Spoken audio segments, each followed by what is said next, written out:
Okay, traders, this is going to be a quick video, but a very, very important topic to discuss.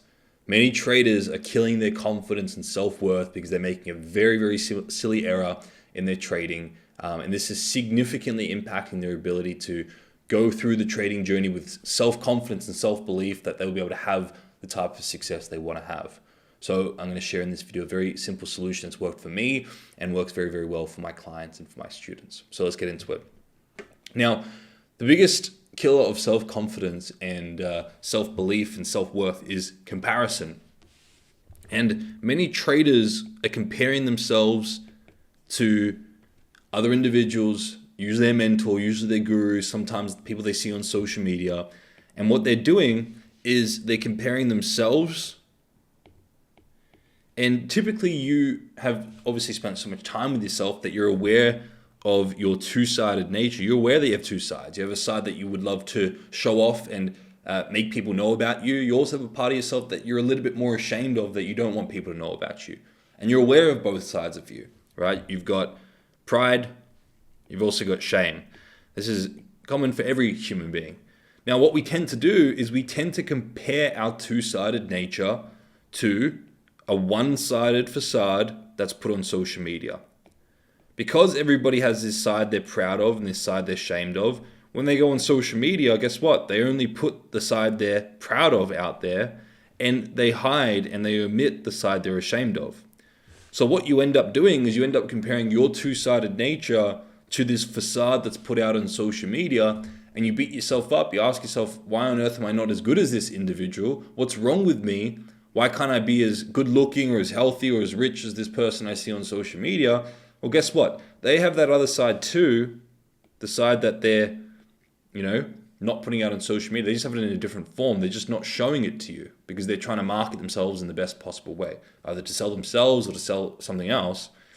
But also what happens is when we compare our form to another individual's form and we put them up on a pedestal and we think they're better than us or richer or better looking than us, we then tend to neglect or block out the sides we're proud of, the positive characteristics of us. So really what we're left with is this side we're ashamed of, comparing it to an individual we admire that's only putting out one side of themselves because we're infatuated with them. And when we infatuate with another individual, we simultaneously self-minimize, we minimize ourselves. So in order to rebuild confidence, self-worth, we have to kill this pedestal. We have to take individuals off the pedestal. And really, one of the best ways to do that is just to slap yourself across the face and make yourself realize, stop comparing yourself to people on social media. It's very obvious. I think for me, I've been very lucky to meet a lot of these people who are doing, it looks like they're doing very, very well on social media. And I meet them in real life. And I mean, they're great human beings, they're great people, but they're a little bit different to the one-sided nature they're putting out on social media. They're human beings at the end of the day. They've got a side that's great, it's positive. They've also got a side that, they don't want to put out on social media. And when you get to meet them and spend time with them in real life, you realize that, and you realize they're just human beings. So the first thing is just realizing that they're just a human being at the end of the day. They have two sides to them. They're only going to put one side out on social media for the most part. Some people are a little bit more transparent, but most are not. And so realize that. Stop comparing your whole being to a one-sided facade. The other thing you can do is you can go and own these traits. These characteristics you admire in this individual, they may have it in one form because that's where they've put their time, energy, and focus. That's their nature. That's where they've spent a lot of their resources to develop. You may have that same action or characteristic in your own form in a different way, and you may exhibit that action in a different way. So it's important to go and own the actions you admire in these people in your own form. Go and find where you have it in your own throughout your own life, having displayed those same actions. And that's a very important realization. You realize that people have these positive characteristics in alignment with what they've prioritized to their life and in alignment with what they've put their time, energy, and focus on. And you are no different. You have it according to what you've put your time, energy, and focus on. Okay, so a little reminder to stop comparing yourself to individuals on social media or even in real life. Realize that human beings have two sides. Awaken yourself to the other side of that individual. Own the trait or action that you admire in that individual. And there's a really great quote by Einstein, and he says something along the lines of, if a fish compares itself to a cat, and a fish expects itself to climb a tree like a cat, that's going to grow up its whole life thinking it's stupid.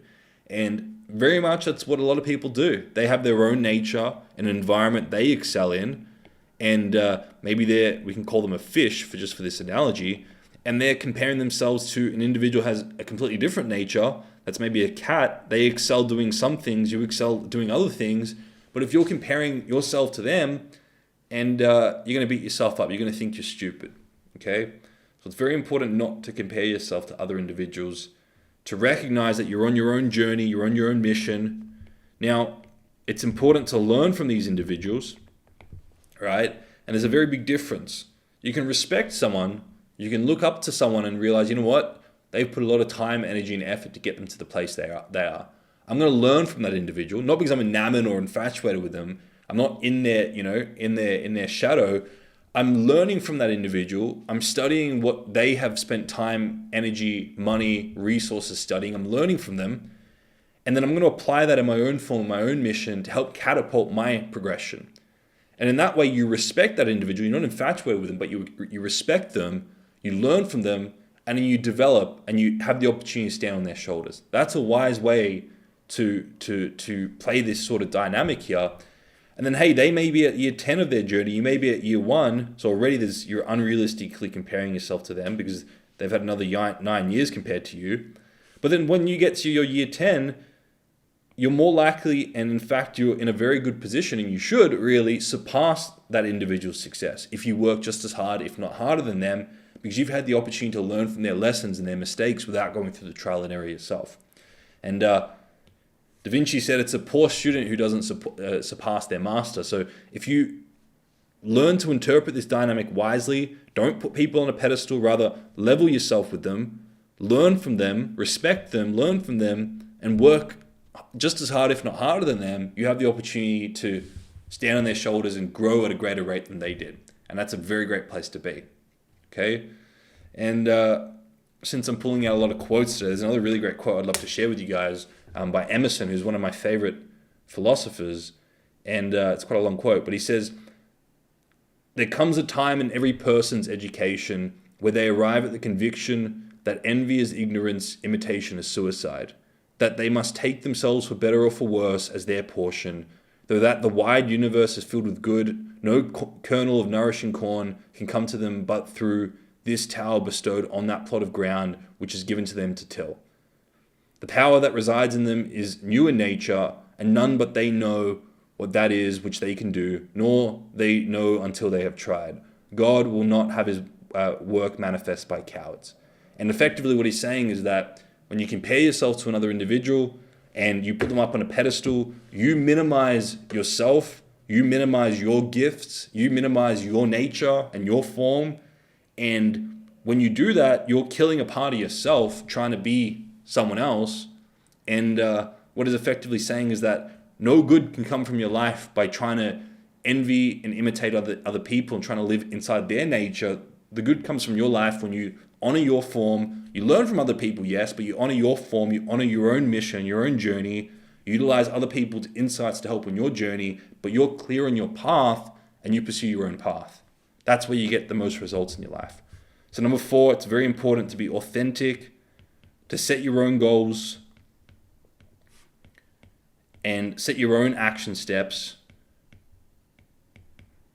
Yes, learn from other people and use other people as lessons and role models to stand on their shoulders, but you ultimately set your own goals, you set your own action steps, and you pursue your own path because you're different to other people. You got your own nature, and the only way you're going to excel is by performing within your own nature. Okay? Hopefully that makes sense. Good, I've kept this video under 10 minutes so that people will watch to the end. Hopefully this makes sense, and if you found this useful, share it with your trading communities. And if you haven't already, make sure you do the trading psychology quiz. That's going to give you an added layer of insight into what your nature is as a trader, which of the 4 trading mindsets you have, as well as give you a free personalized report helping you to get to consistently profitable. All right, I look forward to seeing you all tomorrow. Cheers.